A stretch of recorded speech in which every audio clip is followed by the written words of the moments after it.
ओम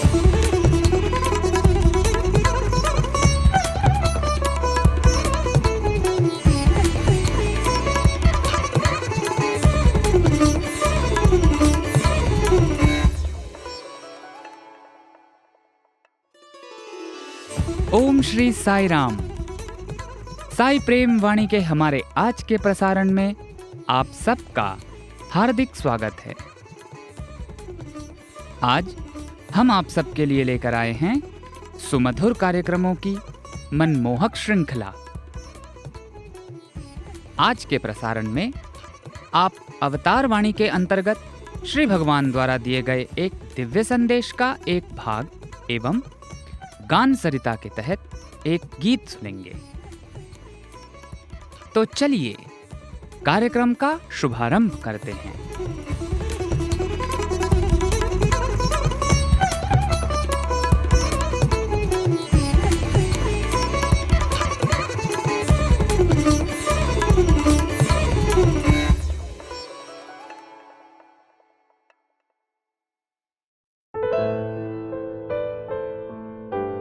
अब प्रस्तुत है हमारा कार्यक्रम अवतार वाणी। भगवान बाबा द्वारा 6 सितंबर सन 1984 को श्रीमद् भगवद गीता पर दिए गए दिव्य संभाषण का एक भाग आज हम प्रस्तुत करने जा रहे हैं।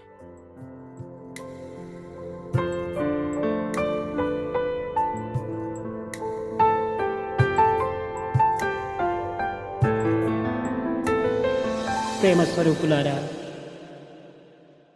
సర్వత్ర సర్వాణి భూతాని దేహి. సర్వభూతములు యందు సర్వత్ర వ్యాపించినటువంటిది దేహి.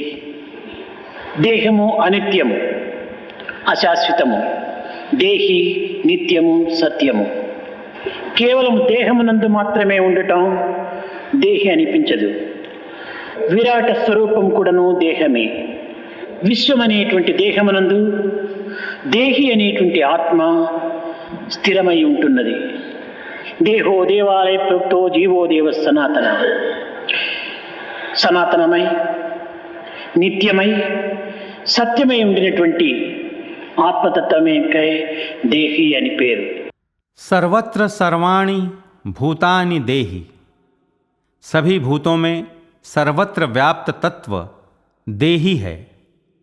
देह अनित्य है, अशाश्वत है. देही नित्य है, सत्य है. मात्र देह में रहने वाले को ही देही नहीं कहा जा सकता है. विराट स्वरूप भी देह ही है. विश्वरूपी देह में देही रूपी आत्मा स्थिर है. देहो देवालय प्रोक्तो जीवो देव सनातनः. सनातन, नित्य और सत्य होकर जो विद्यमान है उसी का नाम देही है. ఇట్టి దేహిని గుర్తించుటకై శాస్త్రములు, ప్రమాణములు. శాస్త్ర ప్రమాణం మాత్రమే చాలదు. శాస్త్రం వలనే ఇది మనకు లభ్యము కాదు. శాస్త్ర ప్రమాణమును ఆధారముగా తీసుకొని స్వప్రయత్నముతో స్వశక్తితో సాధించుటకై ప్రయత్నించాలి. శాస్త్రములు, ఉపనిషత్తులు, వేదములు, ఇతిహాసములు, పురాణములు ఇవన్నీ కూడాను కేవలము మార్గదర్శకమైనటువంటివి. ఇవి కేవలము ఒక గైడ్ పోస్టులు వంటివి. ऐसे देही को पहचानने के लिए शास्त्र ही प्रमाण है. किंतु मात्र शास्त्र प्रमाण ही काफी नहीं है. मात्र शास्त्र से ही यह हमें प्राप्त होने वाला नहीं है. शास्त्र प्रमाण को आधार बनाते हुए स्वयं के प्रयत्न और स्वयं की शक्ति से इसे पाने का प्रयत्न करना चाहिए. शास्त्र, वेद, उपनिषद, इतिहास, पुराण आदि मात्र मार्गदर्शक हैं. ये सब मात्र गाइड पोस्ट्स के समान हैं. ఇది దిక్కులను చూపగలదు కానీ నడిపించుటకు ప్రయత్నించదు.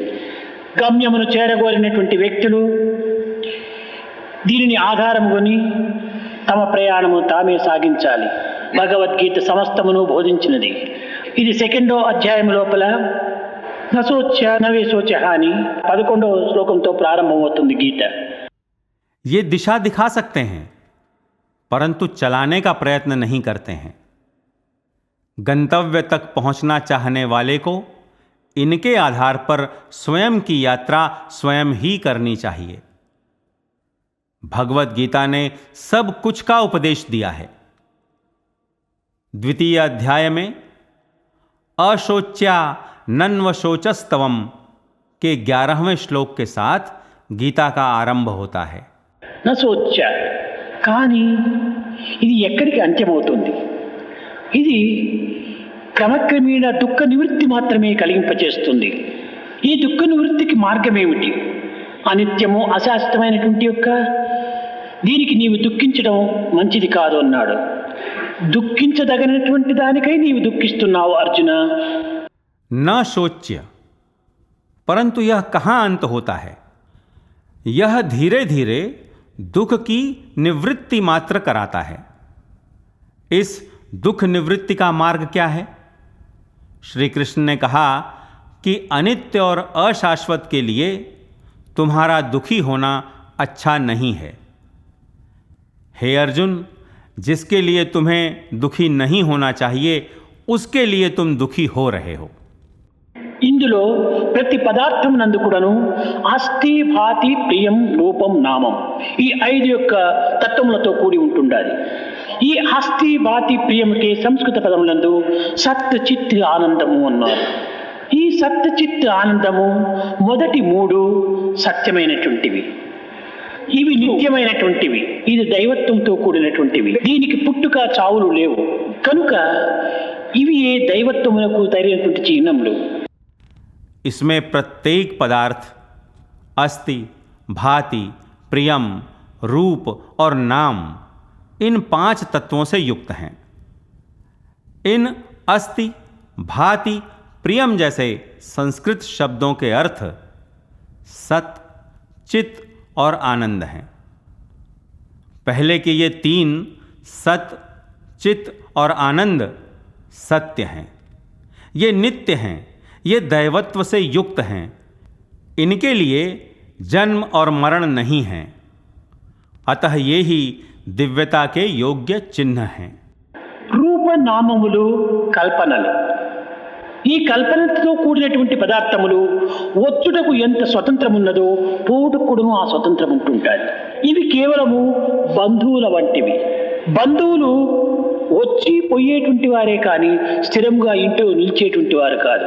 అదే విధంగానే సుఖములు దుఃఖములు కూడాను బంధువులతో చేరినటువంటివి కనుక ఇట్టి బంధుత్వంతో కూడినటువంటి యొక్క రూపనామములను సత్యముగా భావించి నిత్యముగా విశ్వసించి దీనిని మనము ఇందులో ప్రవేశపెట్టకూడదు. ఇవి ఏనాటికైనా కూడాను వెళ్ళునవే, మార్పు చెందునవే, నశ్వరమైనవే. रूप और नाम कल्पित हैं. कल्पना से युक्त इनके आने में जितनी स्वतंत्रता है, इनके जाने में भी उतनी ही स्वतंत्रता है. ये मात्र बंधुओं के समान हैं. रिश्तेदार आने और जाने वाले मात्र हैं. ये लोग घर में सदा के लिए रहने वाले नहीं हैं. इसी प्रकार सुख और दुख रिश्तेदारों से संबद्ध हैं. अतः बंधुत्व से युक्त इन रूप और नामों को सत्य मानकर इन्हें नित्य समझकर इसमें प्रविष्ट नहीं कराना चाहिए. ये कभी न कभी जाने वाले ही हैं, परिवर्तनशील ही हैं, नश्वर हैं. అలాంటి స్థితికై నీవు శోకించటం ఇది సరి అయినటువంటి తత్వం కాదన్నాడు. అయితే ఇట్టి అనిత్యము అశాశ్వతము అసత్యమైనటువంటి యొక్క తత్వమును గుర్తించుకొనుటకై ఏ దాన్ని మనం ఆశ్రయించాలి? కొన్ని సద్గుణములను మనం ఆశ్రయించాలి. భక్తి యోగంలో చెప్పినట్టుగా 26 సద్గుణములు కలిగినటువంటి వాడే భక్తుడు అని. ऐसी स्थिति में रहने वाले इनके लिए तुम्हारा दुखी होना सही नहीं है. अतः इन अनित्य, अशाश्वत और असत्य तत्वों से अवगत होने के लिए किस विधि का अनुसरण करना चाहिए? हमें कुछ सद्गुणों का आश्रय ग्रहण करना चाहिए. जैसे कि भक्ति योग में कहा गया है, 26 सद्गुणों से युक्त व्यक्ति ही भक्त है। సత్య మామే ప్రియో నరః ఇట్టివాడే నాకు ప్రియుడు అని కూడాను కృష్ణుడు చెప్పాడు. ఈ 26 గుణములు కూడాను మనకు ఉండనక్కర్లేదు. అగ్గిపెట్టె లోపల అనేక పుల్లలు ఉంటుంటాయి. అగ్ని కావాలంటే అన్ని పుల్లలను మనం గీయనక్కర్లేదు. ఒక్క పుల్లను గీసి కావలసినంత అగ్నిని మనం అభివృద్ధి చేసుకోవచ్చు. भक्तिमान में प्रियो नरः, श्री कृष्ण ने कहा कि ऐसा भक्त ही मुझे प्रिय है। इन 26 गुणों का भी हम में होना आवश्यक नहीं है। माचिस की डिबिया में कई तीलियां होती हैं। आग के लिए सभी तीलियों को जलाना आवश्यक नहीं है। एक ही तीली को रगड़कर आवश्यक अग्नि को प्राप्त किया जा सकता है। ప్రధానమైనటువంటి యొక్క సద్గుణములను కొన్నింటినైనా కూడా మనం ఆధారం చేసి పెట్టుకున్నా ఇది ఎంతైనా కూడాను ఆత్మ మార్గమునకు అన్వేషణ జరపవచ్చు. నిన్నటి దినము ఓర్పుని గురించి మనం తెలుసుకున్నాం. ఈనాడు అసూయ ద్వేషం. ఈ అసూయ ద్వేషములు అనేటువంటివి తోడు దొంగలు. ఇది ఒకరిని ఒకరు వదిలిపెట్టి ఉండలేరు. ఇవి ఒకదానికొకటి అన్యోన్య ఆశ్రయం కలిగినటువంటివి. కొన్ని విషయంలో అవినాభావ సంబంధంతో కూడినటువంటివి.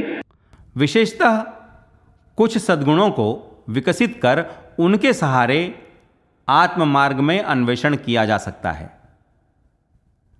कल हमने संयम के बारे में जाना था, आज ईर्ष्या और द्वेष के बारे में जानेंगे। ये ईर्ष्या और द्वेष दो चोर के समान हैं। ये दोनों एक दूसरे को छोड़कर नहीं रह सकते हैं। ये दोनों परस्पर आधारित हैं। कुछ विषयों में एक दूसरे से बिछुड़कर न रहने वाले हैं। ఇవి ఒకటి అసూయ అనేటువంటిది వేరు పురుగు వంటిది. ద్వేషము అనేటువంటిది చీడ పురుగు వంటిది. ఒకటి వేరు పురుగు, రెండవది చీడ పురుగు. ఇవి రెండు కూడాను వృక్షమును నాశనం చేయనటువంటివి.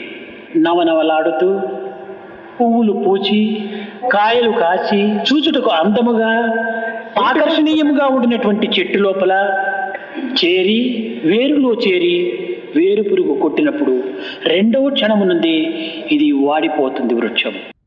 इनमें ईर्ष्या जड़ में लगने वाला कीड़ा है और द्वेष दीमक है। एक जड़ का कीड़ा है तो दूसरा दीमक। ये दोनों वृक्ष को विनष्ट करने वाले ही हैं। खिले हुए फूलों और फलों से युक्त एक हरे भरे पेड़ की जड़ में जब यह कीड़ा लगता है तो देखने में अत्यंत सुंदर और आकर्षक पेड़ अगले ही क्षण में मुरझा जाता है।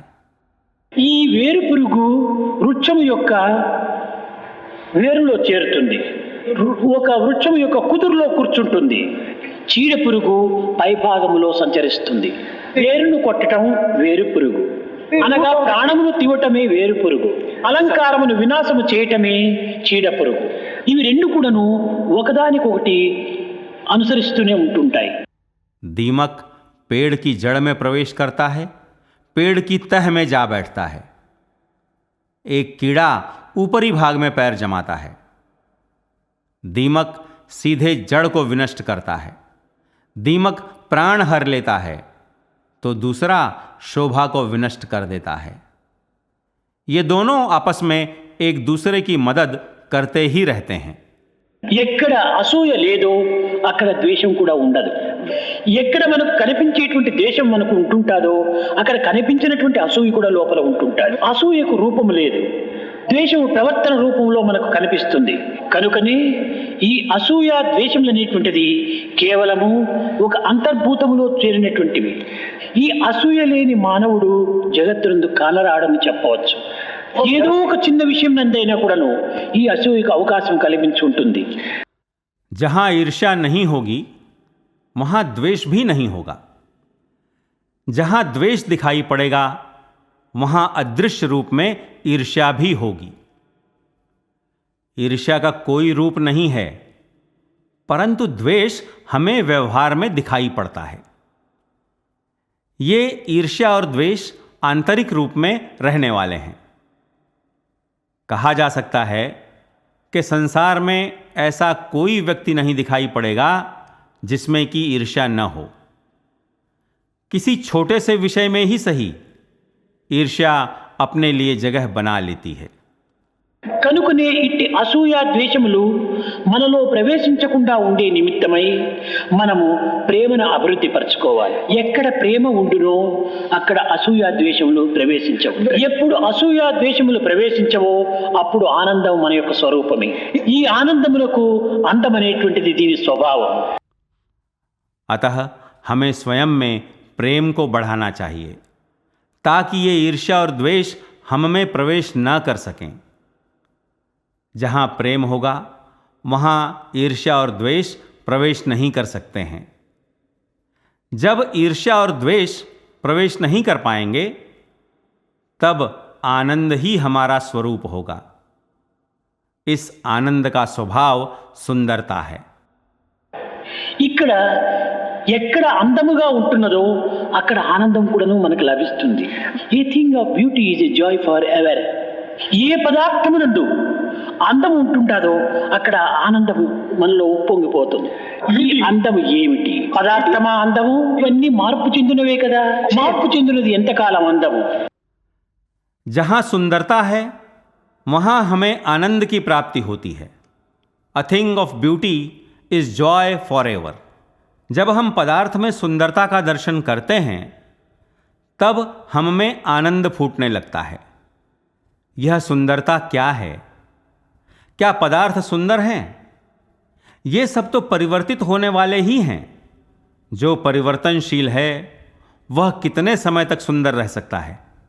नारायण भज नारायण, नारायण भज नारायण, नारायण नारायण भज नारायण, नारायण भज नारायण, नारायण तनु मन रंजन भव भय भंजन असुर निखंडन नारायण, तनु मन रंजन भव भय भंजन असुर निखंडन नारायण, तनु मन रंजन भव भय भंजन असुर निखंडन नारायण, तनु मन रंजन भव भय भंजन असुर निखंडन नारायण, नारायण भज नारायण, नारायण भज नारायण, नारायण नारायण भज नारायण, नारायण भज नारायण, नारायण जब जब पीड़ा पड़े भक्त पर बार बार अवतार किया, जब जब पीड़ा पड़े भक्त पर बार बार अवतार किया,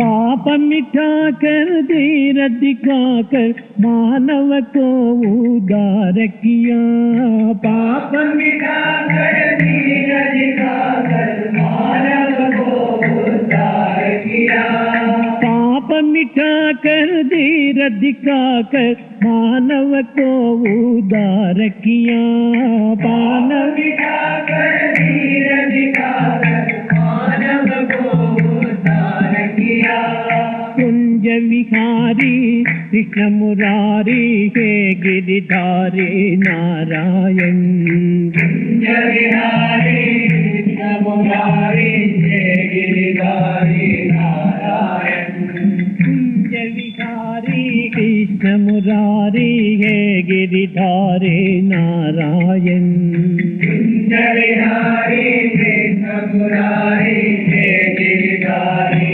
नारायण, नारायण भज नारायण, नारायण भज नारायण, नारायण नारायण भज नारायण, नारायण भज नारायण, नारायण मत्स्य कूर्म वराह नरहरि वामन को अवतार किया,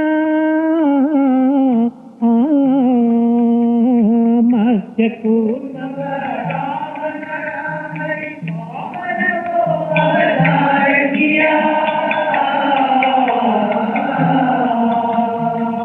परशुराम और राम कृष्ण बन, परशुराम और राम कृष्ण बन, दुष्टों को संहार किया, दुष्टों को संहार किया। हे अवतारी लीलाधारी कुंज विहारी नारायण, हे अवतारी लीलाधारी कुंज विहारी नारायण। नारायण भज नारायण, नारायण भज नारायण, नारायण नारायण भज नारायण, नारायण भज नारायण, नारायण। भजन से मन को सजन बनाकर भक्ति मार्ग सिखला दिया, भजन से मन को सजन बनाकर भक्ति मार्ग सिखला दिया। साई भजन से भवसागर को पार नबी सिखला दिया, साई भजन से भवसागर को पार नबी सिखला दिया। पति तो धारी पति विहारी के गिरिधारी नारायण, पति तो धारी पति विहारी के गिरिधारी नारायण। पति तो धारी पति विहारी साई मुरारी नारायण, पति तो धारी पति विहारी साई मुरारी नारायण। नारायण भज नारायण, नारायण भज नारायण, नारायण नारायण भज नारायण, नारायण भज नारायण, नारायण। नारायण भज नारायण, नारायण भज नारायण, नारायण नारायण भज नारायण, नारायण भज नारायण, नारायण नारायण नारायण, नारायण नारायण नारायण, नारायण। अभी आप सुन रहे थे अवतार वाणी। आज आपने भगवान बाबा द्वारा सन 1984 में श्रीमद् भगवत गीता पर दिए गए दिव्य संभाषण का एक भाग सुना।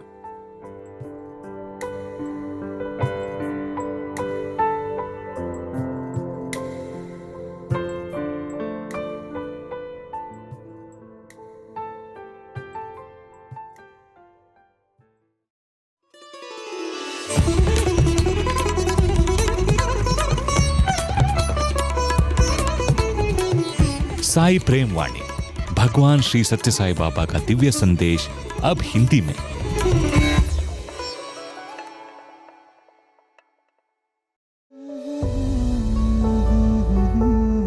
सभी श्रोताओं को एक बार पुनः सप्रेम साई राम।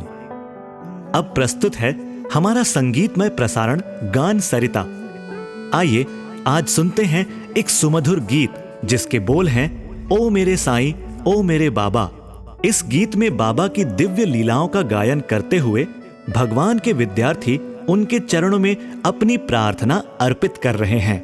सुनिए सुमधुर गीत ओ मेरे साईं ओ मेरे बाबा।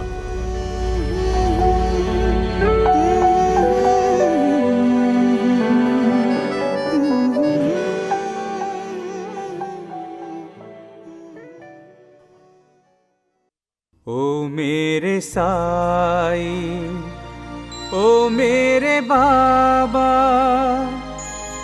तुम ही प्राणदाता हो भाग्य विधाता।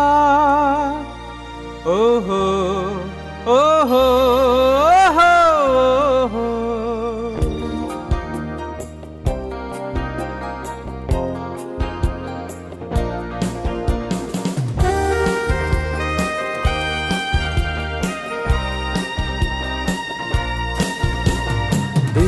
खुशी से गा रहे प्यार के गीत दोहरा रहे, दिल खुशी से गा रहे, प्यार के गीत दोहरा रहे। वो तेरी जय जयकार हर दिल में लेकर प्यार, जागे सारा संसार।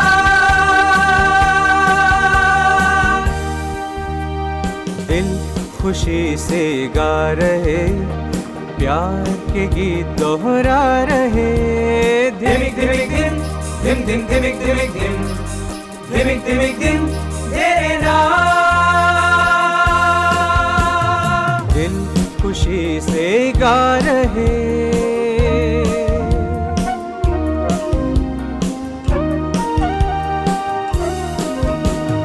तुमने लाखों को जीवन दिया है, जय जय साईं राम। दुखियों का दुख दूर किया है, जय जय साईं राम। स्वीकारो ये जीवन हमारे, चरणों में चरणों में चरणों में चरणों में। श्री रामचंद्र कृपाल भज मन हरण भव भय दारुणम। नव कंज लोचन कंज मुख कर कंज पद कंजारुणम। मां मनसुलो ईश्वरम, पलिके प्रेम के तोलिवरम। पुलकिंचे भावाले ममदिलो स्वप्नाले उप्पोंगेले। धिमिक धिमिक धिम, धिम धिम धिमिक धिमिक धिम, धिमिक धिमिक धिम तेरे नाम। मनसुलो ईश्वरम।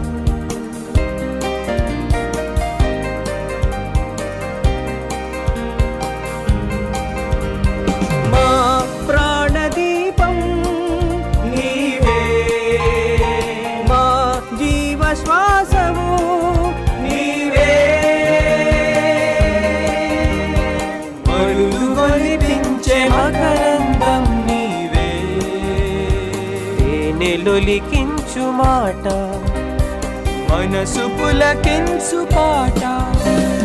మమతల మధురిమ మది మది తాకిన నీ ప్రేమ పాట। दिल खुशी से गा रहे, प्यार के गीत दोहरा रहे। वो तेरी जय जयकार हर दिल में लेकर प्यार, जागे सारा संसार। धिमिक धिमिक धिम, धिम धिम धिमिक धिमिक धिम, धिमिक धिमिक धिम तेरे नाम। जागो असतो मा सद्गमया, तमसो मा ज्योतिर्गमया, मृत्योर्मामृतं गमया।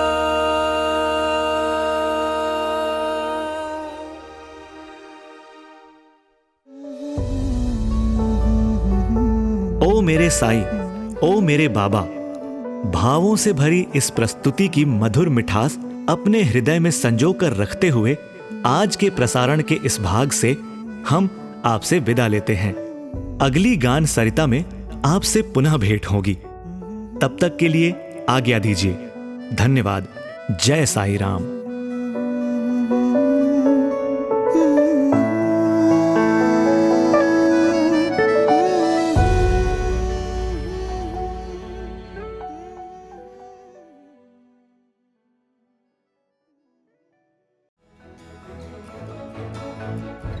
इसी के साथ हमारे साईं प्रेम वाणी कार्यक्रम का समापन होता है। उम्मीद है हमारा आज का कार्यक्रम आपको पसंद आया होगा। आपके सुझावों को हम तक व्हाट्सएप द्वारा जरूर भेजें। हमारा व्हाट्सएप नंबर है 9393258258 93 93 258 258। हिंदी भाषा में हमारी ये सभी प्रस्तुतियां YouTube पर भी उपलब्ध हैं। इन्हें वहां देखने सुनने के लिए हमारे YouTube चैनल को सब्सक्राइब करें और कमेंट बॉक्स में अपने सुझाव देना ना भूलें। हे साईं, तुमसे नजदीकियां तो कठिनाइयों में ही दिखती हैं, बाकी वक्त तो हम खुद को शहंशाह समझते हैं। स्वामी, हमारे दिलों को विनम्रता से भरकर हमारे शीश आपके चरणों में सदैव झुके रहें। इसी प्रार्थना के साथ हम आप सबसे विदा लेते हैं। धन्यवाद। जय साईं राम।